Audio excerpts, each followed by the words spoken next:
Welcome to the Angelscapes podcast, where you're encouraged to uncover and develop a direct connection with your soul's power, wisdom, and spiritual intuition that is ready to blossom. We'll explore new ideas, compelling tips, and real steps to help you learn simple spiritual practices. We're a safe place to learn more about accessing your soul's power with education and spiritual wholeness that could bring more clarity to your life. Now here's your host, a practicing medium, Akashic Records practitioner, spirit artist, coach, and mentor, Dr. Reverend Nancy Smith. Could old-time religions flourish in today's society? Did you know what spiritualism is all about? Hello, this is Angelscapes, and I'm your host, Nancy Smith. And we're going to talk about the tradition of spiritualism. As you know, I'm a minister. I'm a minister of the spiritualist tradition. I'm also a certified medium from the spiritualist community. Spiritualism started in 1848 when the Fox sisters began communicating with spirit. It's a long story, and I hope I can talk to you about that story later. But what I want to talk to you about is what today's spiritualism is all about. Spiritualism has had a long lasting impact on American society. Since it was developed started to be developed in 1848, and it just took off like a wildfire. The religion impacted the abolitionist movement, the women's rights movement, a little bit of children's rights. Women's rights are children's rights. And it talked about vicarious atonement. It talked about being responsible for your own spiritual growth. And it kind of opposed itself to Christianity, or to the Calvinistic and some of the puritanical Christian habits of the day, which were kind of going a little bit amok in the society, and had a lot of power. And those religions that it opposed were the more patriarchal religions that held the political stance of not abolitionists, against more pro-money, pro-government, and against progress. And so spiritualism took on those challenges. And as it took on those challenges, it also took on the challenges of bringing in a whole new thought form into the society of the young, growing American people. So I'm going to talk to you more about that, I think, in another episode, because again, wanting to talk to you about what spiritualism is right now in this world, and how it can help you and support you, and how it is supporting the communities around the country in small but significant ways. When you step into a spiritualist sanctuary, and there are all kinds of ways that the spiritualists set up. Some have buildings that they own, and it's their own church, it's their own place, and some of them are in VFW halls that they rent for a Sunday, and some of them are in the basements of somebody else's church, and some of them are in hotels or somebody's house. But when that spiritualist energy is set up, when that energy that is connected to the higher power is set up, it's like a sanctuary unto itself. And stepping into that sanctuary is coming home, meaning our spirit is welcome, and we are recognized as spirits having a human experience. And there is this sense of being recognized as opposed to playing a role. You're recognized with your essence, who you are, and where you are on your path to growth and learning and development. And spiritualists recognize that, and they the teachings, the philosophies, and the science of spiritualism is designed to support that inner spirit within yourself, and to call it forward and to encourage it.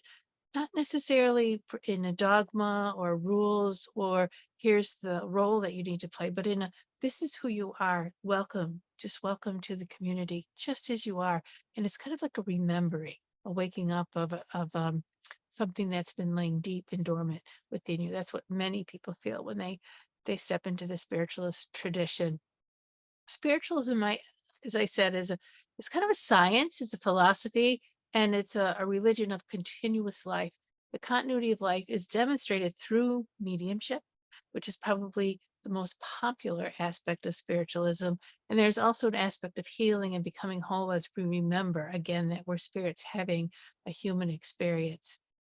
So, mediumship, since it's the most well known part of spiritualism, it's not about, how can I say, what it is about is recognizing that we are spirits and that when we transition in death, when we leave our bodies, our intelligence, our essence, our personalities still exist after the change called life. We could still communicate with those here, and we are reunited with our family, our spirit family on the other side. It's like the veil is lifted.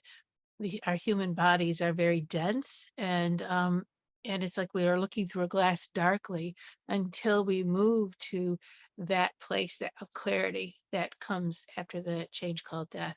And it's very, very exciting as a medium to show and prove the guess when I wanted to say the word prove, let's go back there, but to show the continuity of life through bringing details that the loved ones are telling me or telling any medium, and that a medium could, you'd never know because you never told the medium. And here's the medium saying these things that show that that intelligence, that person, grandma or Uncle Fred or whoever is still there, still talking in a very unique and individual way. So we have many attributes within our and then principles within our religion. We don't have dogmas, we don't have rules and regulations, the way I said, but we have principles. And those principles are based on the laws of nature. Some of the laws of nature would be like the law of love, creative force of all of life is love. It's divine, unconditional love. Divine unconditional love creates life, and that spirit is an energy, and that energy is that divine unconditional love. And as we are created, as the creator created, different forces played came into play so that life could be created. One of them was the aspect of the male and female.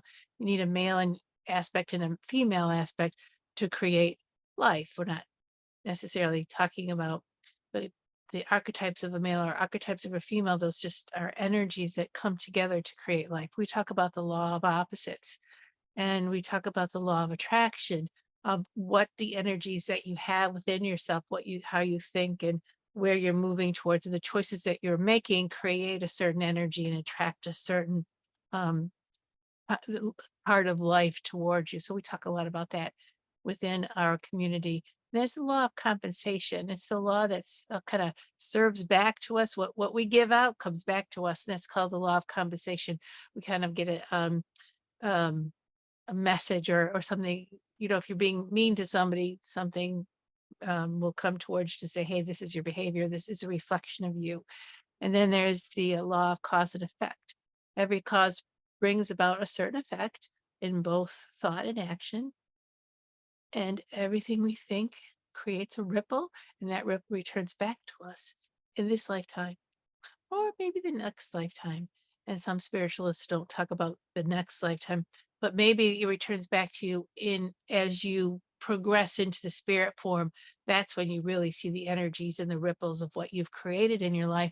And that's the time when you need to, okay, what you need to bring it into balance. You need to learn what balance is, and how you can if you have created an imbalance in your life while you're alive, you must fix that balance on the other side. Another aspect of spiritualism is the healing.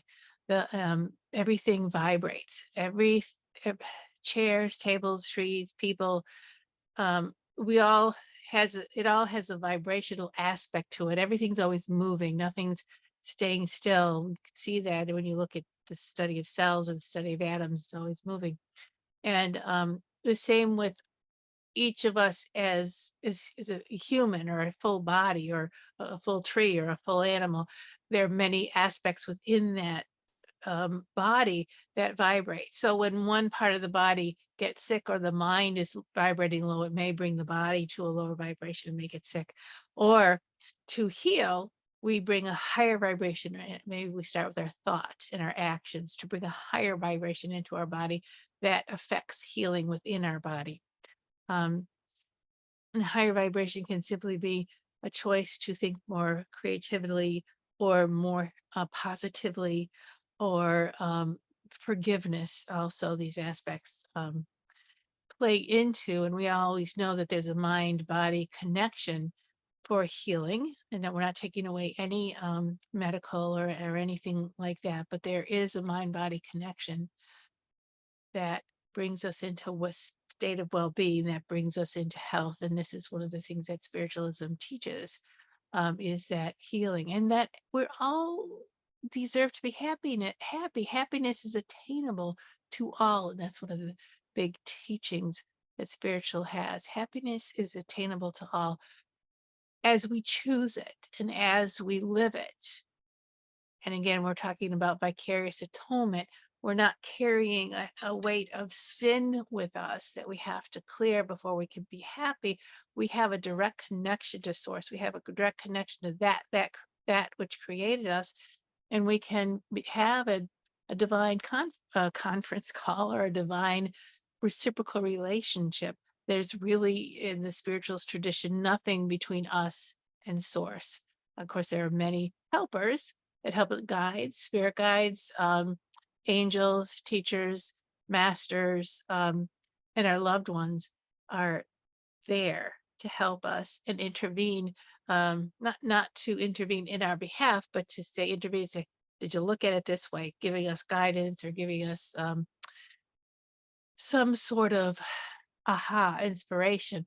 Although I also have to say that we are in a free will place. We have the gift of free will within ourselves as spiritual beings within the human body. So we could choose to not listen to our guides. We could choose to be as miserable as we want to, as much as we could choose to be as happy as we want to. And that's the spiritual's teaching.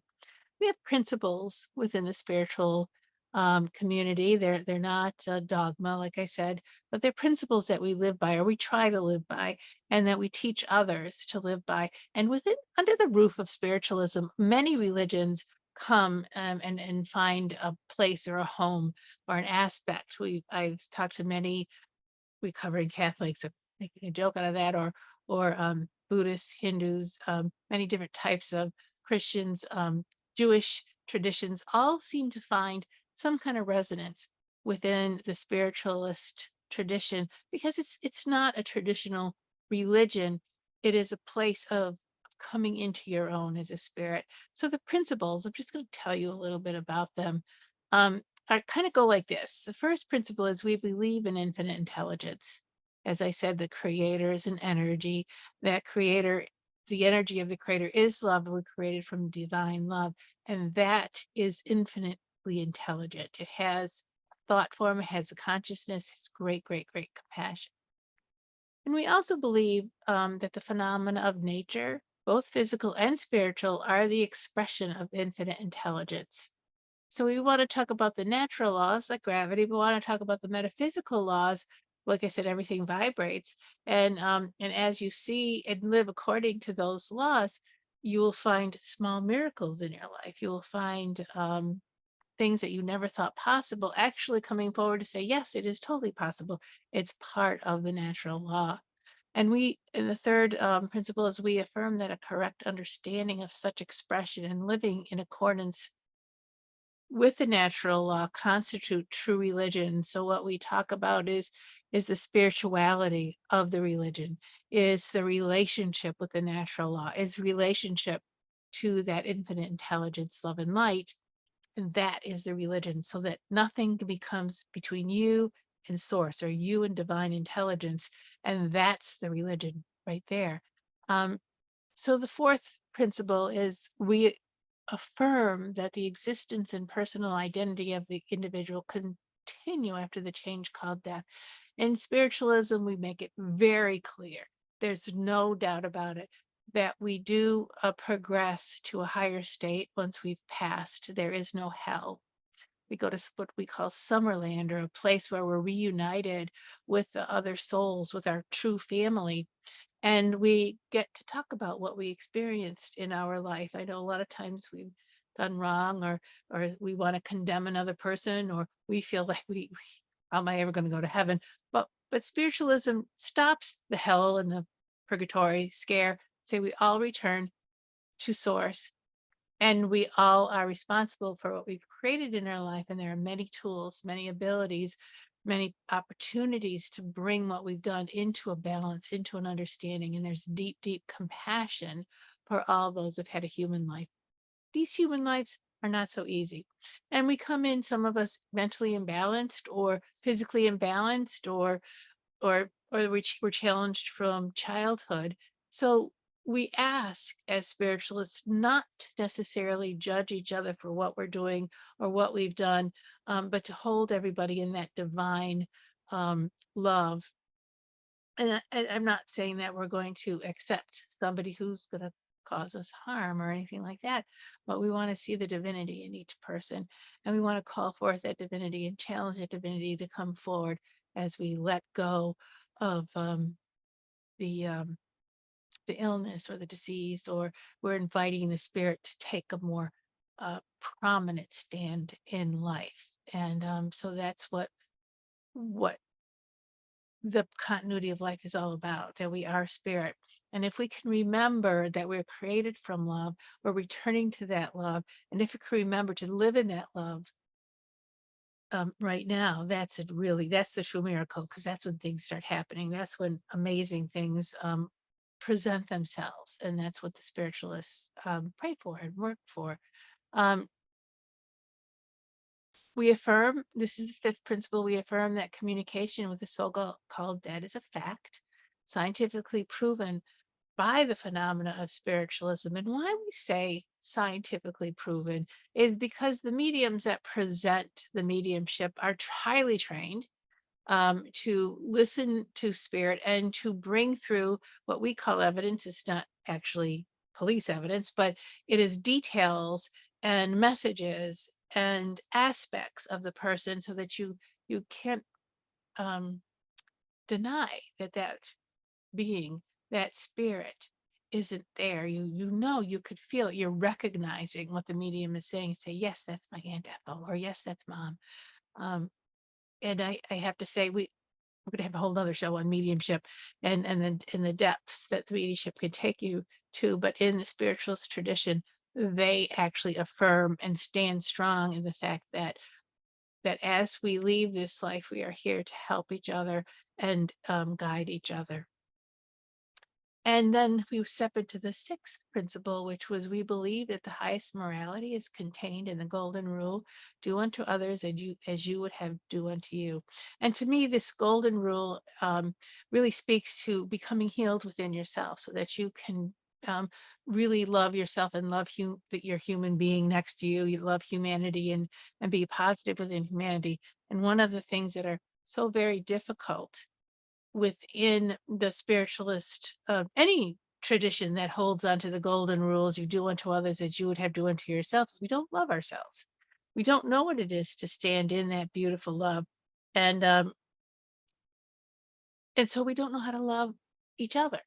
And what the healing is that spiritualism has the opportunity to bring you back to, is loving and caring for yourself, and learning to choose to live in happiness, learning to make choices that bring you into your highest and best, your state of well-being. And the state of well-being is sacred. It's a sacred place. It's not, we're going to put it off and we're going to sacrifice ourselves till the next time, or till we feel like we deserve it. What we're doing is bringing ourselves into a balance, when really respecting ourselves, respecting the person that's standing next to you, and calling that spirit forward to live a life of well-being, to live a life of happiness. And that's what spirit calls us to do.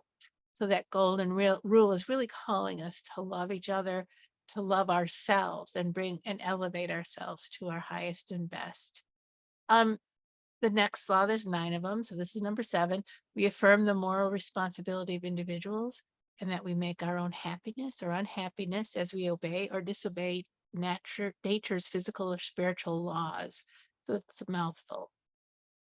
But basically, this principle talks about, we are responsible for our stuff. We're responsible to see where we're unhappy. responsibility actually is about the ability to respond. So we're bringing ourselves into the present moment to see, is this working? Is this not working? So what are the facts, man? What's really happening here?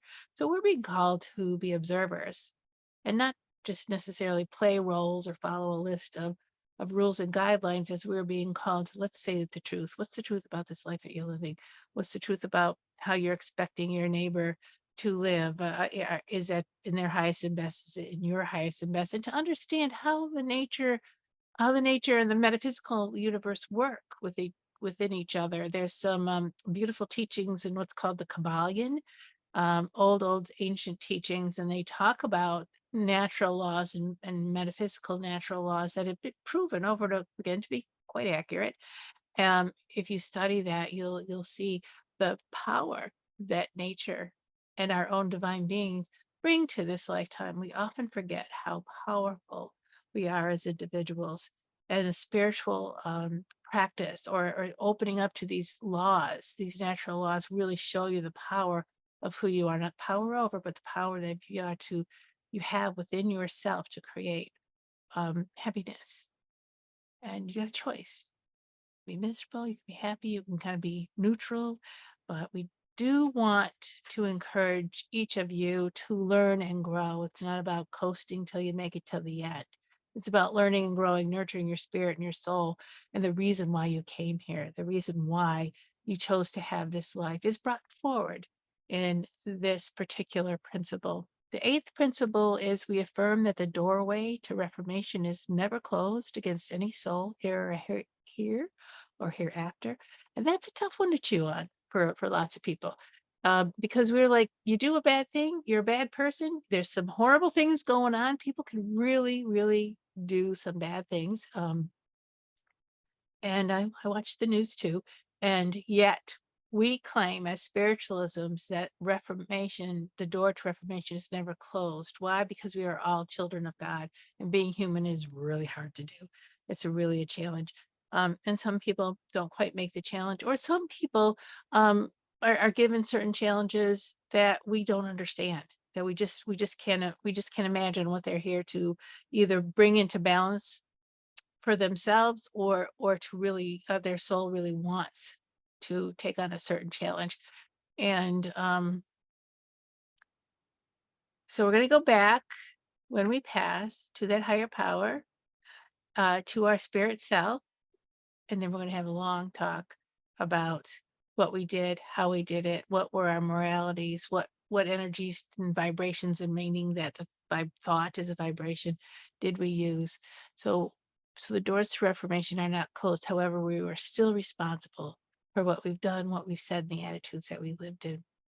And then the final one, number 9, is we affirm that the precepts of prophecy and healing are divine attributes proven through mediumship. I've talked about that before several times. Mediumship is very important part of spiritualism, and that the messages that come from the spirits who have transitioned to that lovely summer land, to that higher awareness of themselves, um, they support us and they teach us and they help us when they're ready to. And this healing can come from connecting with a loved one from the other side that really understands what you're up against in your family, who you are as a person, and what you're tripping over. And so that we stand behind the mediumship and the healing properties of mediumship. So now that I told you what the philosophies of spiritualism are, I'd like to talk to you about, if you were going to go into a spiritualist church, what would you see? Well, a lot of people don't want to go into those spiritualist church because the mediumship scares them. I don't want to have anything to do with that. Now I have to say that if you go into a spiritualist church and you do not want a mediumship reading, you can say no. You can say, no, I'm not ready for that, not yet. I just want to see what you're all about. And the medium and the people in the congregation will accept your choice.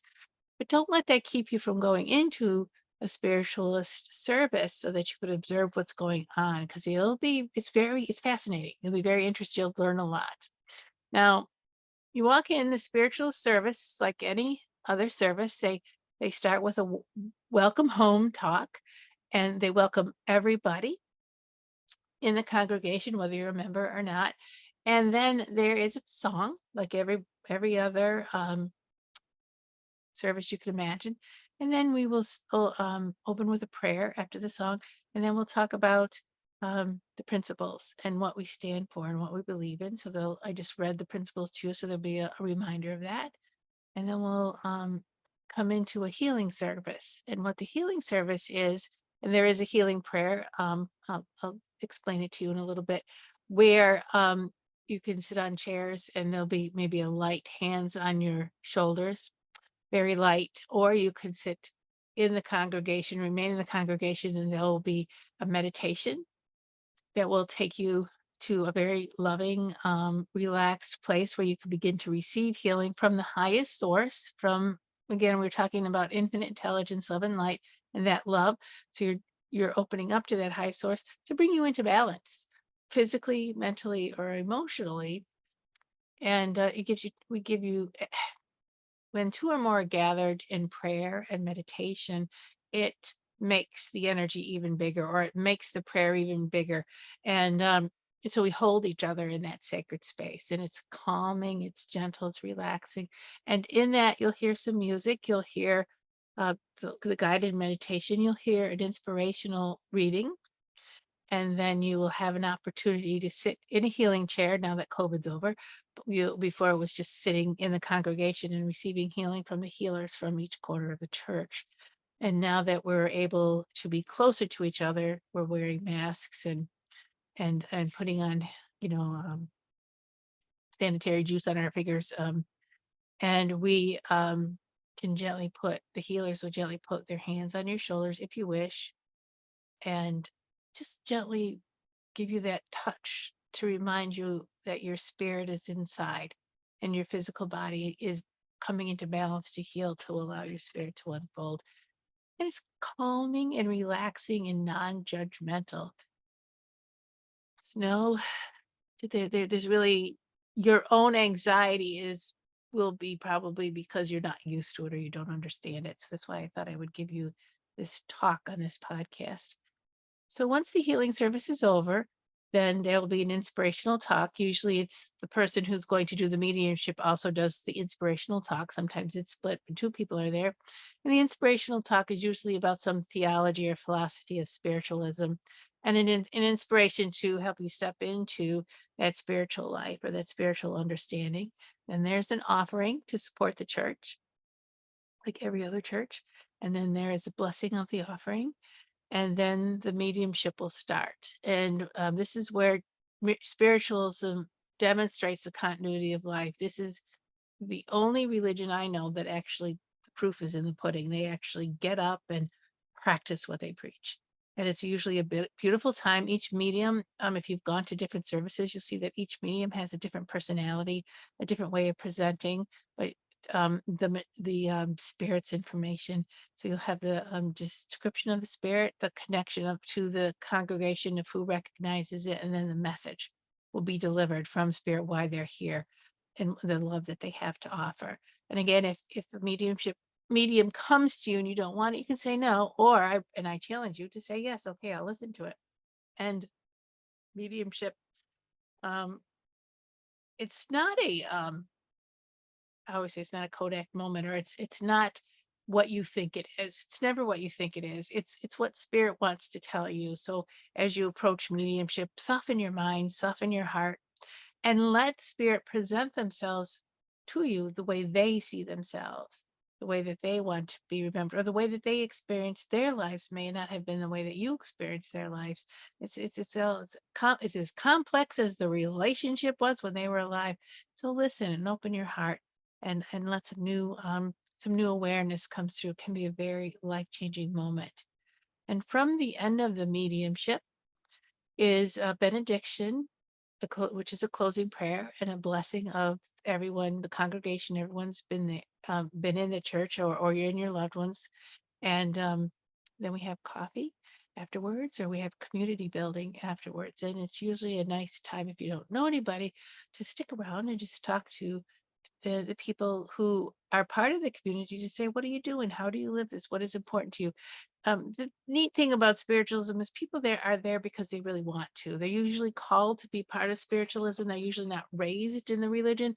They usually have come over from another aspect of life, another religion, and they're struggling, or they want to know something deeper, more deeper about their spirituality or their spirit. So there's very interesting people that attend spiritualist churches. And then at this time, um, as we go through different changes and shifts of who we are and what their identity is as people, individuals, as a politically, all kinds of things, we need to find a grounding spot, a place where we can really understand who we are. And this is spiritualism is a great place to go and explore that.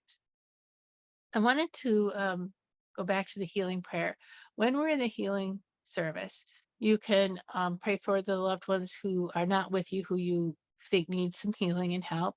And you can offer your prayers to wherever you want it to go. But I also want you to open up to the healing and receive it yourself as well. So we have a prayer that we say, and it's the prayer for spiritual healing goes like this. I ask the great unseen healing force, and that's the source that we talked about, to remove all obstructions from my mind and body. And that is the perception and the understanding that we have obstructions and we have thoughts and we have beliefs, as well as illnesses that keep us in a state of unhappiness. And we're asking for those obstructions to be removed. And we're being asked to be restored to perfect health. This is not a replacement of any medical care, but this is coming into a prayerful place of, something's not right. And I would love to be brought into a place of balance. And I ask this in all sincerity and honesty, and I will do my part. And oftentimes in a healing service, you may come to realize, I really ought to lay off those cigarettes or something like that. Your part would be to take care of yourself, to take yourself into a place of well being, to make choices that elevate you to a place of peace. And you got to do your part. Nobody's going to drag you up to the light where you belong. You got to walk yourself over there. And I ask this great unseen healing force to help both present and absent ones. And here you're present, your friends are present, your loved ones may not be present, but you're in the absent ones, some that cannot come to church or have no intention of ever showing up, you could still bring them in from your heart into this healing light. And you can, so I'm going to say the whole thing is I ask this great unseen healing force to help both present and absent ones who are in need of help and to restore them to perfect health. So you're asking spirit to step in and help those that you love come into the health that they need. And I put my trust in the love and the power of God. That's where you're turning over and you're surrendering to that highest source who's created us, to the creator, to bring us back into balance. And that we're going to put our trust and our love um, to a higher power. And that's where claiming that higher power is what this healing prayer is all about. So that's kind of, and then it's kind of how the spiritualist services run, and those are the philosophies of the spiritualist religion. It's it's a very loving atmosphere. It's a very accepting atmosphere. There's still people there, and they still have opinions and thoughts, but for the most part, it's a very special group of people who have chosen to make a commitment to something outside of the box, outside of what you normally would expect. And sometimes that outside of the box is scary and intimidating. But I have to say, once you step into the service and once you stepped into meeting people, you realize it's really not that scary. It's really not that off-putting once you come in and get used to the care and the respect for your own humanity, respect for your own spiritual aspect of yourself. So I invite you to find a spiritualist church in your area. um, Google is our friend. Just Google spiritualist church and make sure that you're looking at spiritualism, because there's a lot of spiritualists and different things. So spiritualism, spiritualists are what we are. And then check out the different websites and the different thoughts that people may have, and the different events that churches may be presenting, and join a couple. This is a growth and learning process. It's the most important thing that you can do for yourself in life is to grow your spirit and learn more about who you are as a spiritual being than just a human, you know, kind of worker bee. um, I found that this spiritualism has opened many doors for me, and I've stuck with it for many years because I see the deep richness of knowing that what I'm doing in my life is leading me to eternity. It's leading me to a place of happiness and joy, and that it's giving me tools to find that own happiness here. And it's a practice. I'm going to tell you that right now. It's not just just step in, do a couple services. I mean, it's like you're getting tools to work your life to a higher place, to a wonderful place. So again, I invite you to come to a service or to read some spiritualist material and find a new path for yourself. And then those of you who are already part of the spiritualist community, I hope that what I've said resonates with you, and maybe you'll return back to some of the services, or maybe you'll go deeper within your studies. There's a lot to study in spiritualism. There's a lot to learn and a lot to know. This religion has probably impacted America, the United States of America, more than any other religion has in terms of helping those young Americans form who they are, form what their thoughts are, and truly become free in their thoughts and deeds and how they look at life and how they choose to walk through life. So this is one of the great legacies that this very small, very humble religion has to offer.